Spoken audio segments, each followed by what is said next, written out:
Welcome back to another Zion Lab Live, where every first Friday of the month I get on here, invite all my friends to jump in here and join us as we discuss various topics that have happened in Zion Lab. Now, my primary reason for doing this, I mean, it's great to review these topics and have a good discussion going, which is always cool. But I push this recording out to the podcast feed. We have such a large audience on our podcast feed, and many of them, they hear Zion Lab and they're like, Zion, what? And you guys, if you're only engaging with the Leading Saints content through the podcast, you are missing an entire different world out there. Okay. You need to go to leadingsaints.org/Zion. Come on in here. You create a free profile. It's like a social media all about church leadership. We got questions being asked. We do live streams, such cool discussions happening, and we're going to share with you some of those topics, some of those conversations, and have a discussion about it further here. So those of you that are tuning in live, wow, we got a good crew here. I have this new addition here I'm trying out. You see this? I was sent crystal, and just really cool. Looks like the symbol, the church symbol, right? And it's pretty heavy. That's like solid glass. And so if this shelf collapses during the recording, that is why. But I'm sure it's fine. It's a very sturdy shelf.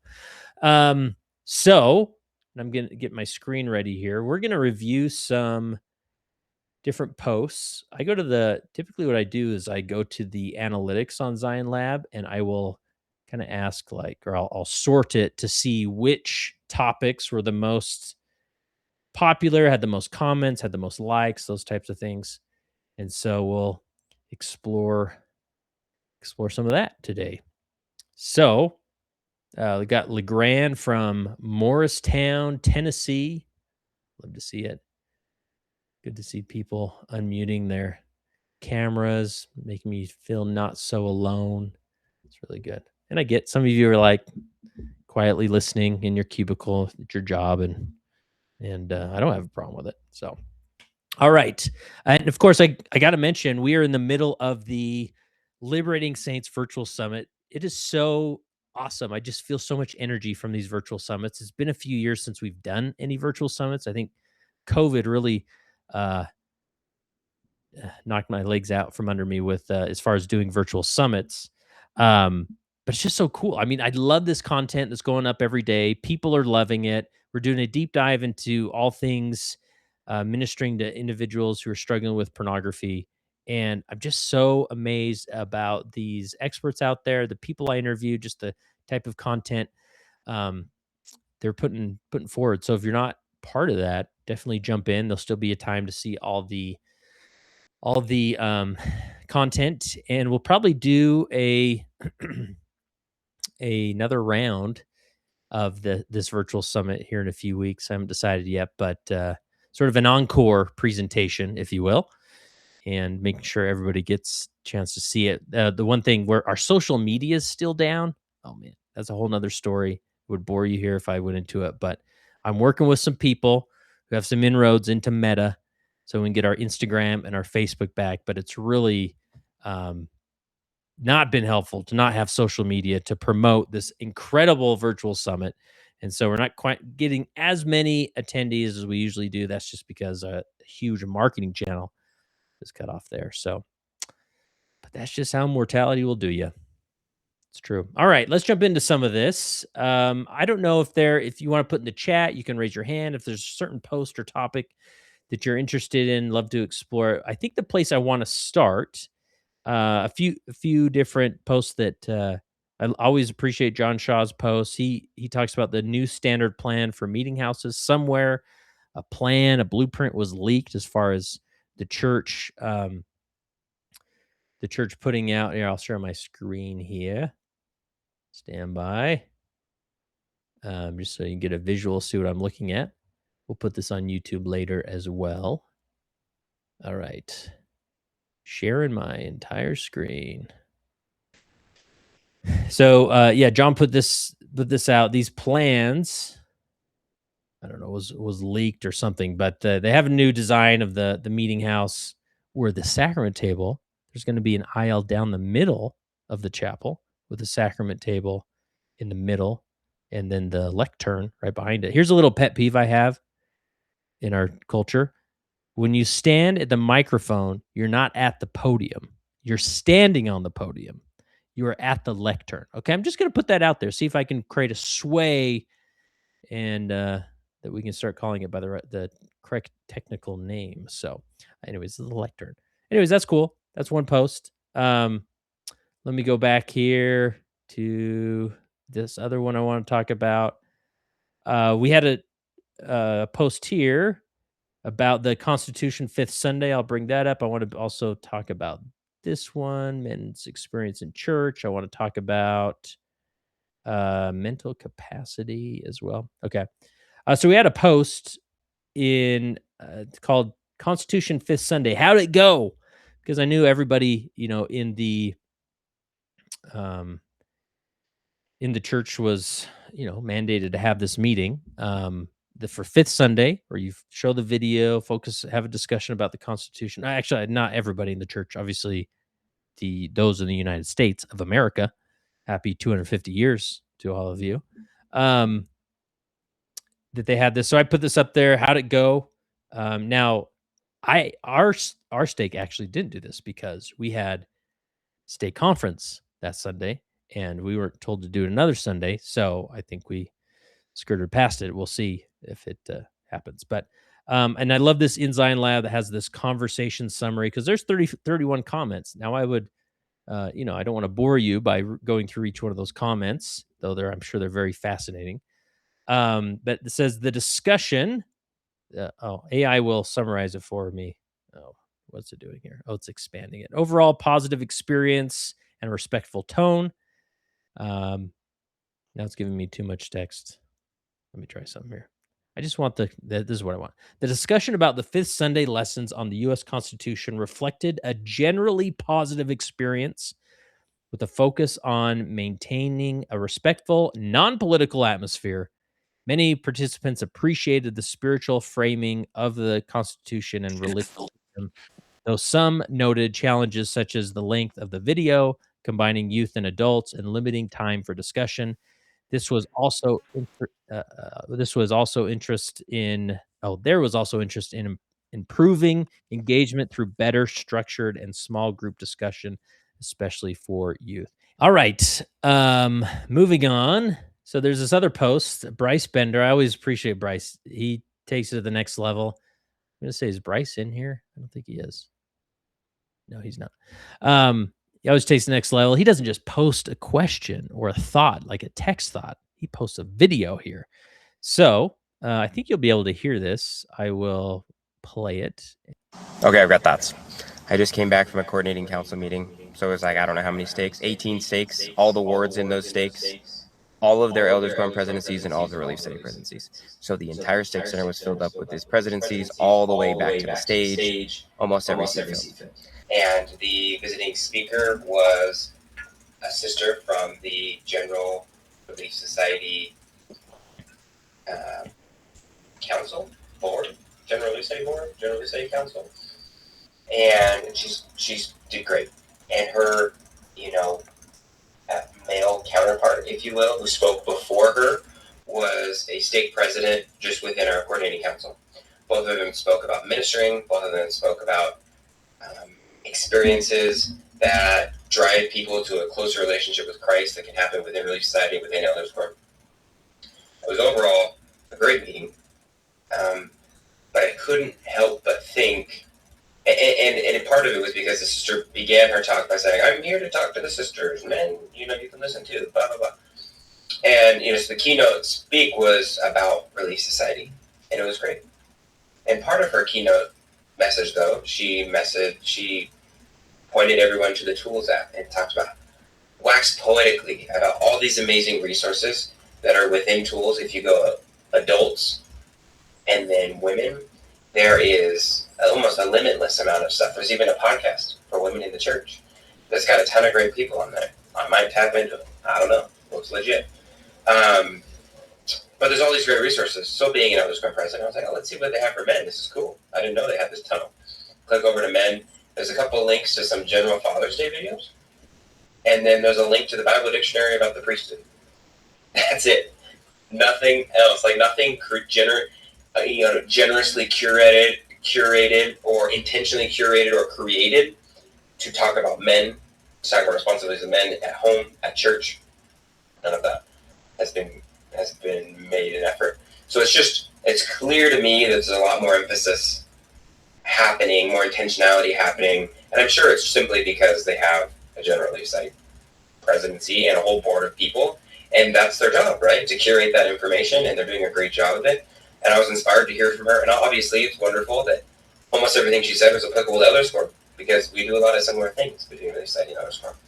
However, I just am glad to be raising 3 daughters in the church. It's a great time to be a woman in the church. All right. There it is. Thanks, Bryce, for sharing that.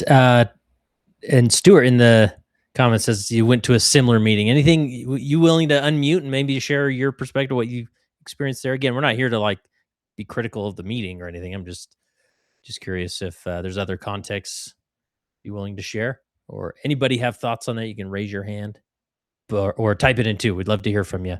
But there is sort of this this movement of talking more about this. Even Jasmine Rapalite, she posted that gave me a shout out in her in a short she did yesterday about the men's experience in the church. Now, I'm literally writing a whole book on this. It's my next book, about halfway through. We'll see how quickly I can get it out, but just the masculine experience in the gospel, because it's easy for someone to step back and be like, what are you talking about? Men's experience in the church. Have you heard of the patriarchy? Right. Which I hate that term because it's charged in so many ways, but we assume like, oh no, only men can be bishops and they're in charge. They have the most authority. So therefore men are having a great experience in the church. I think that's a false dichotomy. As far as saying that men either have the authority or they don't, and if they have authority, then they're running things. It's a false premise for sure. So let's just looking at, and feel free to raise your hand if you have thoughts to share on this. But the summary, there's several comments on this one. Then the summary is the discussion centered on whether men are being overlooked in the church, particularly regarding social connection and mental health support. Commenters agree there is a lack of institutional support on men's needs, leading to challenges in engagement and well being. Many highlight the importance of local elders quorum presences in creating opportunities for men to connect, while also addressing cultural and familial dynamics that hinder men's participation. The conversation touches on mental health crises, societal pressures, and the need for open dialogue and support within the church community. And look at this, we're having open dialogue right here. So hopefully we're helping. Local, and this is a whole discussion. And I've been on Salty Saints. I was actually just talking with Hayden Holm, who runs Salty Saints. He has a lot of this type of dialogue on his channel. I've been on there several times, and often we say, okay, there's men's experience is less than ideal, even though they have the priesthood, right? Even though they're the ones that are in charge, even though they're the majority of a ward council. Again, the false premise, and maybe I'll unpack that a little bit. I feel like that's a false premise because even though men are represented more in a ward council, that's only one identifying factor. And we're assuming that all men, the majority of men, think alike. And so, therefore, if the majority of men are on the ward council, they are going to create an experience that the majority of men like. However, us as humans, as mortals, are much more complex than that. Like, why not have the majority of the ward council be extroverts or the majority of the ward council be introverts? Well, because it's really hard to tell who's an extrovert and who's an introvert. I may appear like a big extrovert because I'm here, I'm talking on mic, I'm talking to thousands of people at the end of the day once this is published. So it must be an extrovert. No, I actually, when this is over, I'm going to go lay on this couch behind me and just sort of refuel because this is very taxing for me. Right. And so, I think it's worth considering that there's more going on here than just, oh, well, you're represented in a majority on the ward council, so therefore you should be fine, right? There's much more going on with that, and then we then say, well, yeah, if men's experience is less than ideal, then the church should do something about that. Now, I'm a huge proponent. There's something else I want to show you on the app as well, but he's right. You go to the resources in the gospel library and compare it to the women's resources, and it is very limited. Now, why is that?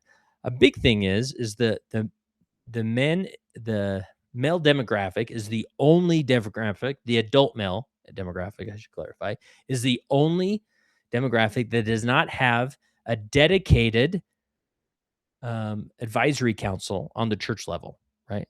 So I get on people, I have to say, well, it'd be great. Wouldn't it be great to have an elders quorum, a general elders quorum presidency? I'd be a proponent of that. And then people be like, whoa, whoa, whoa, time out. You just don't understand, Kurt. This is the Melchizedek priesthood we're talking about. The general elders quorum presidency is the first presidency. Totally get it. Totally get it. However, that is not their primary focus, right? Nor should it be necessarily, right? And the council, you could say, well, the Quorum of the 12 Apostles is the advisory council. Great. However, that's not their primary focus, nor should it be. Where you look at the Young Men's General Council, their primary focus is the young men experience in the church, right? Or the release study president, the primary presidency, right? All the demographics have a council that meet regularly, and they think, what does this demographic need? Or I'd be a proponent of that. And again, I always tread lightly here. It's so easy to, this is the default position people go to is, well, the church should do something about it. The church should change, right? But I've had opportunity to be in the church office building several times, meeting with the priest and family department, the communications department. And when you meet with these people, they're just like, we are trying to navigate this international church. And it's so hard to hyper focus on these issues, even in the United States, when churches booming elsewhere and their issues and concerns are so different, right? So I always encourage people, don't default to this place. The church should change. With that said, it's worth like a local ward leadership to be aware of, like, yeah, the men's experience is not being thought about on the same level as these other demographics, right? And that would cause maybe to be more aware. And however, I'm also a proponent of saying we can't just lay this at the feet of the elders quorum presidencies. You should do more. You should do better second hour meetings that are now going to 25 minutes. You should do gatherings. You should do this or that, right? When in reality, speaking as an elders quorum president who I think has done a pretty good job, of course, I'm extremely biased. He's done a pretty good job creating a positive culture, an engaging experience, something outside the norm that isn't just sit in a room and pass around the conference talk and read paragraphs. However, even to that level, many men do not want to engage. They avoid it. Right. And so it's up to individuals. Sometimes if you feel like you're not having a positive experience in the church, I'm not being fulfilled as a man in this church experience. Well, I can look to other resources. I don't mean leave the church, but I'm just saying maybe it's not the church's job to do all those things for you, right? Church should provide ordinances, uh, have Sunday gathering, those things. But it's up to me as an individual to go out and find those resources. So one thing I do is, even this morning, I was with my F3 workout group. Go to F3 Nation. You've seen the interviews I've done with Frank Schwartz about it. Like, that's an example of something that we can do outside of the quorum structure. So let's go to the comments here. Yeah, so and Marty brings up another point here. That's similar to the lack of church social media accounts dedicated to men. Absolutely. And again, I hope Leading Saints is sort of filling that void of, we're putting content out there that supplement that. It's not all on the church, right? So Jacob Thurston, his comments, like, it looks like there's all sorts of technical difficulties. He says he can't get the video. Sorry, but this is what happens. Men in general don't talk to each other, not in any meaningful way. Men are solitary. These are generalities. Men and women don't need the same things. Women love to chat. Again, generalities, men don't. Totally agree. Now, here's the thing. We sort of do this like, man, we blocked off this hour for you. Like we gave you a gym. This is another like signal. And I'm making a list of these like signals where you're not a priority.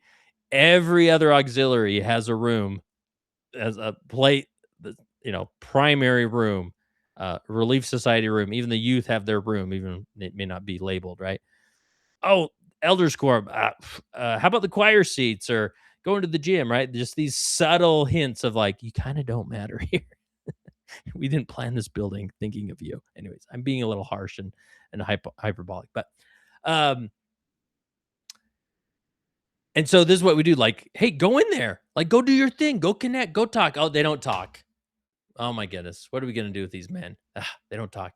When in reality, as it says, women connect face to face, men connect shoulder to shoulder. You get that same group of men in the same gym, but throw a basketball in the middle of them and see how they work together, how they're high-fiving and connecting and setting screens and, all the things, because men connect shoulder to shoulder. Men connect in service. Men connect in adventure, not getting in a room and chit-chatting. So great perspective there, Jacob. Anybody else, feel free if you have a thought. Love to get other voices on here. So raise your hand, test real quick if you can unmute or not. But raise your hand and join us. Love to hear your voice. Greg says, maybe the Lord's purpose in this is to help men learn to serve rather than to be served. Absolutely.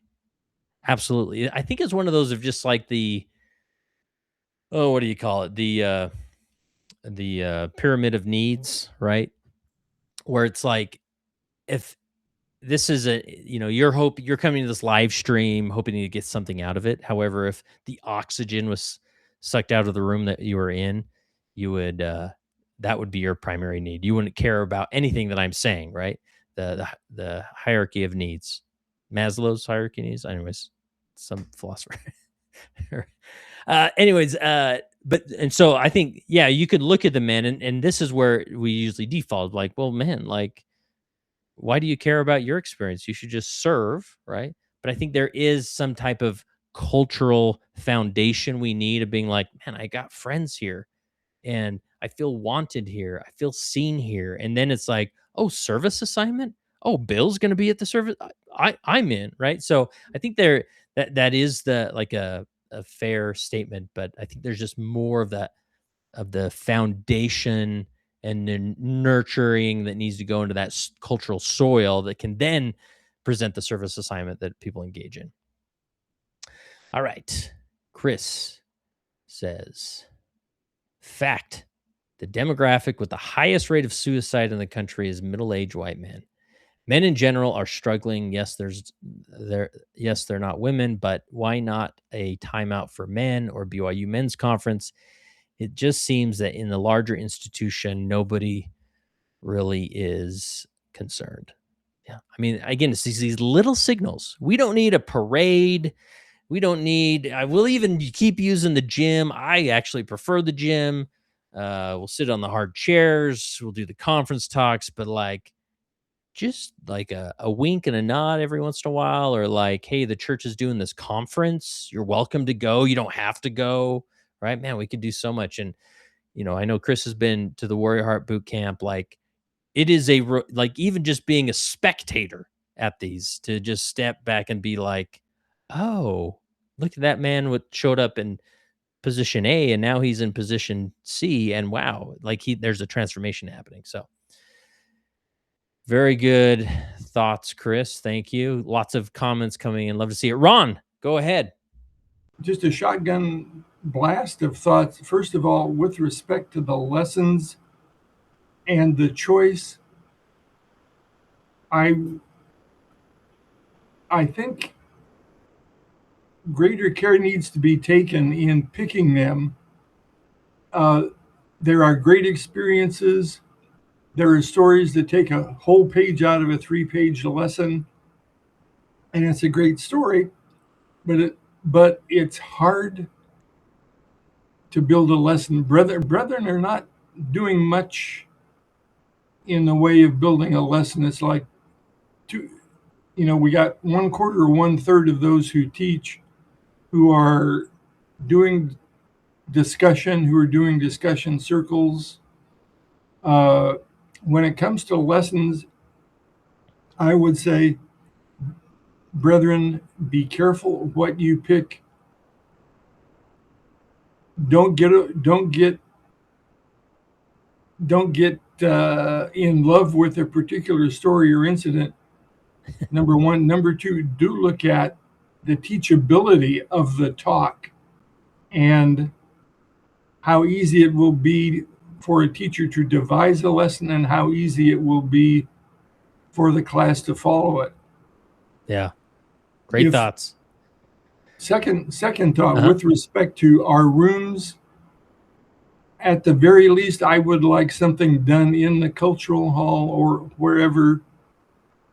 The sound gets lost, and I would provide sound reflecting dividers or something to help contain the sound so that it's easier to hear.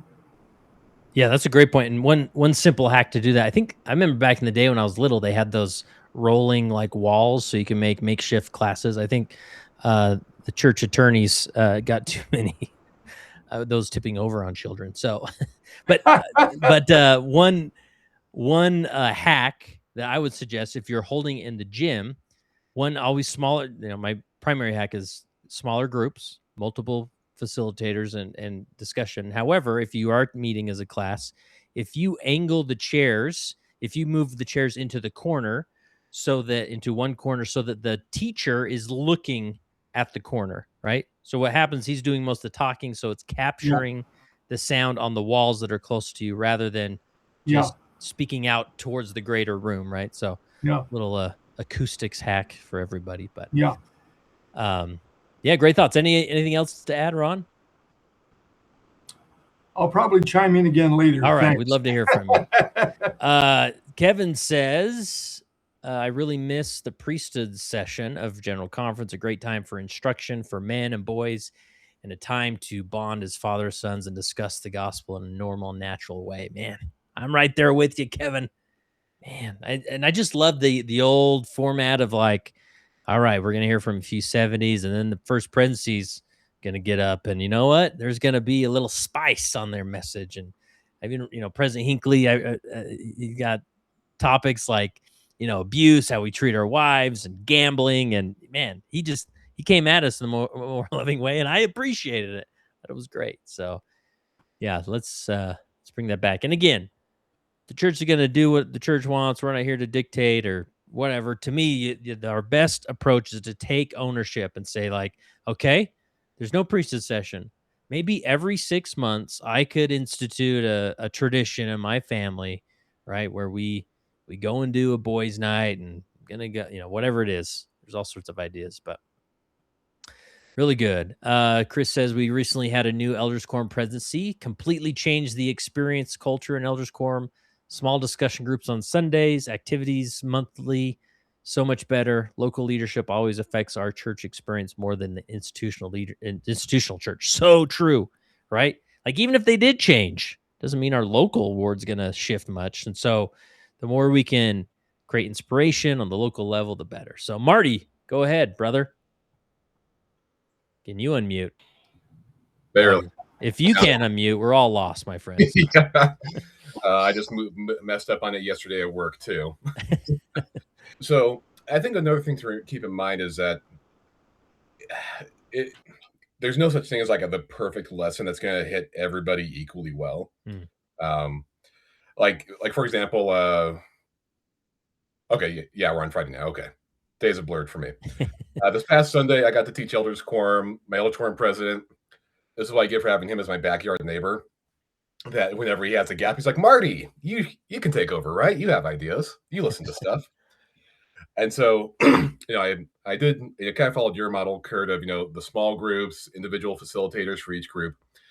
So we had 6 groups. I would say probably 4 out of the 6 groups really enjoyed it. The other 2 groups, I would say they did not actively dislike them or hate them, But for them, they're just kind of like, yeah, it is about as bad as good as the just kind of the standard layout. And I think that's okay. Like, if like Yeah. if you're hitting 80% of the people, I think that's a win. Like, period. If you're connecting with that many people with whatever it is you're doing in Elders Quorum, because there's always going to be some people for reasons X, Y, Z, like stage of life, work schedule, what have you. That's just not going to connect the way that you would like to. And you can tweak some things. I think you could get that the percentage to go up a bit, but I think it's just important to keep in mind you're not going to be able to connect. You're not going to make it be amazing for every single person every single time. Yeah. Great thoughts. Prairie's got a great comment. Prairie, are you in a position to unmute and talk through this? I mean, I'm happy to read it, but it'd be great to hear your voice as well. Hi, yeah, I can unmute. Yeah, Does go that ahead. work? Love to hear from you. Well, I just really appreciate you having this conversation. It's so on point. It's so desperately needed. I see it all around me. I have good brothers at church that I love, but they struggle. And I don't think we're meeting their needs. And my husband left 10 years ago, and I appreciate our Elders Quorum president, or over the years that they'll text him or include him on emails and sort of reach out, but there's just something about the format that is so not just unfulfilling, but probably frustrating because it's going through these motions and it's not meeting their needs. And so he's found another place to have those needs met at another church. Yeah. where they have these men's groups. And I put in the comment, it's called Forged, and it's at night, and it's it's like a concert of worship, and then they have hard-hitting topics on what men need, and he invites all the guys from our church That's to awesome. join him at that. That's cool. Yeah, And nothing wrong with that. Yeah, they go. And I saw a video that, I don't know if it was an interview you did with some really awesome Elders Quorum president somewhere, who was like, hey, we're putting tables up in our gym space. You poor guys who get slated to the gym, and it's like, make the most of it. You pull out tables, make small groups, bring snacks, and jump right into some important conversation. But I don't see enough Elders Quorums hearing that message that, hey, you can change it up. Hey, you can do it differently. Hey, this doesn't have to be a lecture on the men, because I think that's why it's ineffective. Yeah. I have invited our men to, I'm the music coordinator and the communications director for our stake, and I have asked our men to prepare once or twice a year to sing. And our Elders Quorum president was like, I'm not going to take precious time from the lesson for us to practice a song. And I'm like, I don't think you get it, dear brother. Like, that is a bonding experience. Like, I know not everyone sings, but the power of, we had one brother in a testimony meeting say, hey, I really miss singing this song, Brightly Beams Our Father's Mercy. He's like, it's in the hymn book for men, but we never sing it because we only sing in sacrament meeting, and it's a men's hymn, so it doesn't get picked. And so I reached out and had him organize it, and the men were so glad. The entire Elders Quorum got up and sang, and it was powerful for us in the audience in sacrament meeting to witness the strength of our brothers up there together. And I think they enjoyed it, and I thought we should do that once or twice a year. And we had this new Elders Quorum president, and I asked him about it, putting him on the calendar to sing in sacrament meeting as a musical number, and he was just flat out like, I'm not taking time out of the lesson for us to practice a song. And I was like, the song is the lesson. Like, don't you get it? They don't get it. And he's like, he's just old school. Like, I'm going to stand here and preach at you for the whole class. And I'm like, yeah, and that's why people don't want to go. So how do we get the message to more local units that they can change it up? And they've got to, or we're just losing our men too much because it doesn't meet their needs. Well, you're definitely helping us, Prairie. You're speaking to tens of thousands of people, and when this hits the podcast. So, and you've inspired me. I think I'm going to do that. I'm going to create a musical number with my quorum to sing, and it doesn't have to be anything crazy. I've even seen impromptu Elders Quorum choirs where they just say, We invite all the men up, just like they invite the primary up at times, and say, we're going to sing one hymn together. And it's powerful to hear those baritone and basses. So I love that. Absolutely. And so many times the women will run the music. And yet there's so many talented men out there that are not being asked, or Yeah.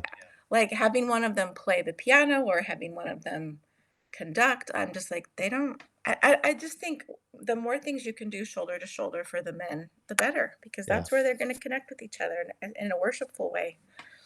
And great discussion. Thank you, Thanks for Prairie. having this. Yeah. Yeah. Any other thoughts on this, or before we move on to the next topic? Okay. So I came in late, got the email, and jumped in because we were talking about men and the brotherhood. And I've had the pleasure of experiencing that in some unforgettable ways across the country. Just in the last 2 weeks, I was in Texas on Father's Day, and they didn't have your Father's Day message. They tried to have no lesson. The lesson was gather around these circular tables, and maybe it was the Relief Society who brought in fancy food and Cinnabons. We're eating this at 10 o'clock in the morning, and with soda cans. And this was a surprise to me. I didn't think that would be something out there happening. And there was connection, there was exchanges. And even if we were talking about life on the farm, or just talking about what is the next thing they want to do in their life, those are connecting moments. And then last week I was in South Jordan on Sunday, and step in the gym, the men's room where the men meet, right? We've got the men's room that's in the partitioned off gym with a hardwood floor, but we're not playing basketball on Sunday. You've been there, Kurt? Yep, absolutely. Okay, same gym. And there's bags of chips on the table, spread out. And this new teacher comes in and says, hey, I'm going to be doing things differently. And if you don't like it, this is the way I'm doing it. I'm teaching. But we were eating these bags of chips, and it got our mouths moving. We were talking, and in the comment that Prairie had given about another faith congregation forging people, I believe that we are forged through our covenants, and that is tried. And let us find and seek those ways that we can make the relationships with men stronger. And maybe it's through exercise. You talk about the F3 program, worldwide organization, and that also invites, through the sweat and the tears, the shoulder to shoulder bonding. I'm lit up about it because Cool. I have personally experienced it. Yep, for sure. That's awesome, Mark. Great examples to share. I'm glad you did that. Just to put in here, the thing I did, not to flex or anything, but I guess I kind of am. What I did on Father's Day, obviously it was on a Sunday school week. So I got, asked the ward council, is it okay if I gather the men on the third Sunday? That's what it was. And we have a pavilion outside of our church with a, grass field. And the last few months, as the weather's warmed up, we've been meeting there every elders quorum. So we are out of the gym, we're in the pavilion, and it's so nice. The weather's awesome. We're in the shade. Guys can spread out on the picnic tables. So it's been really cool. And so we went out there, and I asked everybody in the quorum if you have a pitching wedge or a 9-iron to bring it. And then I went to Amazon and I bought 200 wiffle golf balls. And we just made our own Top Golf driving range out there. I had brought some refreshments, and again, this is shoulder to shoulder work, right? You give them an activity. I mean, most men like golf, and I actually had them pair up with individuals who golfed a lot, with individuals who didn't golf too much. I'm like, all right, just take the first 5 to 10 minutes and maybe just walk through the swing, your swing, and the process, and how to hold the club, and how to keep your arm straight, or whatever it is.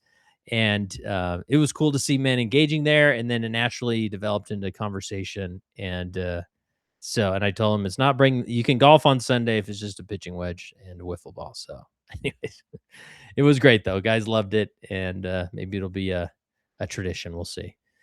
Or word is getting to the stake, and I will be released soon. We'll find it. One of the two. All right, let's move on from this topic. We got about 15 minutes or so left. I wanted to, let me go back to my screen. We'll go to this one by Josh McClure, talking about mental capacity. I actually didn't spend too much time with this, but let's see what we can learn here. I thought it was a provocative topic. He says, as a bishop or bishopric, the challenge is not always the amount of work, excuse me, but the continual demand on our mental capacity. How are you finding balance as a bishop or member of the bishopric, and what has been most effective in helping you remain spiritually and emotionally healthy while serving? Now, this is a real thing. I remember I was served as a bishop just short of 5 years, and then I was called into the stake presidency. So I went from being a bishop to the first counselor in the stake presidency, and it was so fascinating where, you're in it so much and you got so much demand and things and appointments, and man, it'd be long Sundays, and hopefully you brought a lunch because you're going to get hungry. And I remember, fighting off sleep, as I'm meeting with somebody who's going through a hard time. And anyways, it was interesting the first few weeks of this shift of not being the bishop anymore and being in the stake presidency. I came home on, the Sunday afternoon, and I remarked to my wife, I was like, I had not, I could feel the lack of the mental strain. It was so interesting to experience that. I've been swimming in that water so long, I didn't even realize I was in that water, and um, so it's a real thing for sure. The summary of the different comments says, the discussion centered on managing the mental and emotional demands of serving as a bishop or member of the bishopric. Contributors emphasize the importance of setting clear boundaries, delegating tasks effectively, and maintaining personal and spiritual health through planning, support systems, and professional help when needed. The conversation also highlights the challenges of balancing church responsibilities with family, life, and the lasting spiritual impact of the calling. Any thoughts on this topic? Anybody want to chime in either in the chat or raise your hand? We'd love to hear from you. Get some different voices. Be awesome. I'm going to unshare that. There we go. As far as mental strain, and maybe I'm sure there's a lot of it. I remember seeing that with the Relief Society president. We are in an inner city ward, lots of welfare needs, lots of people just had lots of service opportunities, but to the point where, like, for instance, as a bishop, I had to make a rule that our ward does not help with house cleaning because there was such a demand for individuals that needed help cleaning their house. And it wasn't like, oh yeah, just, let's just help straighten up and do things. Like, it was almost like put members in danger or could get them sick because the houses in the inner city were just really rough. And so when anybody asks, well, could you come help me clean my house? They say, they could blame it on me. Sorry. The bishop says we don't clean houses. So you'll have to talk with him. But anyways, the load on Relief Society president, I remember just each Relief Society president at some point would come in tears, just being like, there's just so much need and so much to do, right? And so that mental load, you gotta check yourself before you wreck yourself, as the old adage says. So any thoughts on this one? Anybody want to share before we wrap up? Greg, go ahead. So this isn't exactly the same thing, but I think it's in the same area. So like you, I served as a bishop and then as a counselor in the stake presidency. And when I was in the stake presidency, there was at least one ward, probably others, but one ward that was an inner city ward in our stake. And those who were active in the church spent an enormous amount of time going and picking up people to take them to meetings and then take them home, and picking them up to go get food orders and all kinds of things like that. And it was wearing everybody out. And we had a meeting with the bishop. It was easy to see. And we had a meeting with the bishop, who really did not want to do what we were suggesting. But our stake president told him something that I thought was really interesting. He said, listen, he said, particularly these people that you're picking up to bring to church, he said, you have people in your ward who are active, who are going to go inactive if you keep making them do this. They just don't have the time, and you're taking time away from their families. So he said, let me ask you something. He said, if you gave these people that need to be picked up, if you told them that there was $1,000 check waiting for them at the church and all they have to do is get themselves there, what would they do? And the bishop said, well, they'd find a way to get here. And our stake president said, exactly. You don't need to bring them to church. You need to help them gain a stronger testimony so that they will bring themselves to church. Mm. And that's, like I said, that's not exactly what you're talking about, but I think oftentimes we, as bishops, as Relief Society presidents, even as Elders Quorum presidents and others, we tend to take on ourselves responsibility that rightfully belongs to the other person. And quite honestly, I think there are lots of people, and I think in many respects, I'm one of them, who, if somebody else will volunteer to take on that responsibility, they're more than happy to let them. But if you don't take on that responsibility, they will step up and take that responsibility for themselves. And we need to figure out what the difference is. Yeah.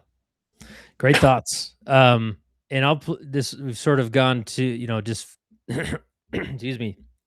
Obviously, welfare can be a big strain on that mental load as we're talking about. I think it's worth spending a few minutes with. Here is a book I highly recommend, especially if you are a church leader, if you're on a ward council in an inner city area with high welfare demand. This book was like transformational for me. It's done by this nonprofit called AHA Process Inc. And I went to a local training on it. I've actually interviewed, this was like 2015. I interviewed Philip Duvall about it, but I need to get their team back on the podcast. It's really good resources as far as doing what was Greg was talking about, as far as like, how do we understand each other? Because we're almost being in different economical demographics. We talk past each other. We often don't understand each other. And anyways, quick plug there for a book worth checking out. But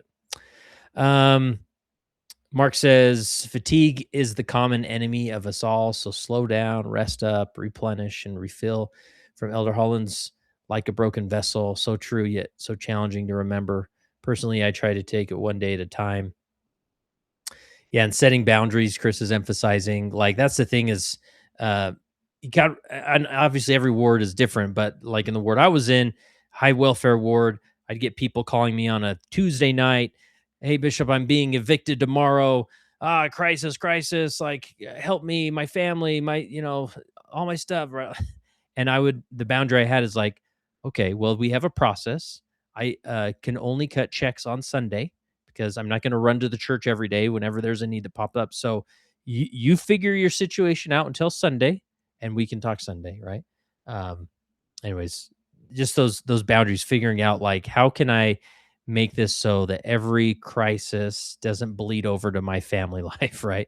And it's amazing, just like Greg talked about, like, people figure it out, when they have to, and it's not up to us to solve all those problems. So and then the mental load, I think Chris mentioned it earlier, just the self-care.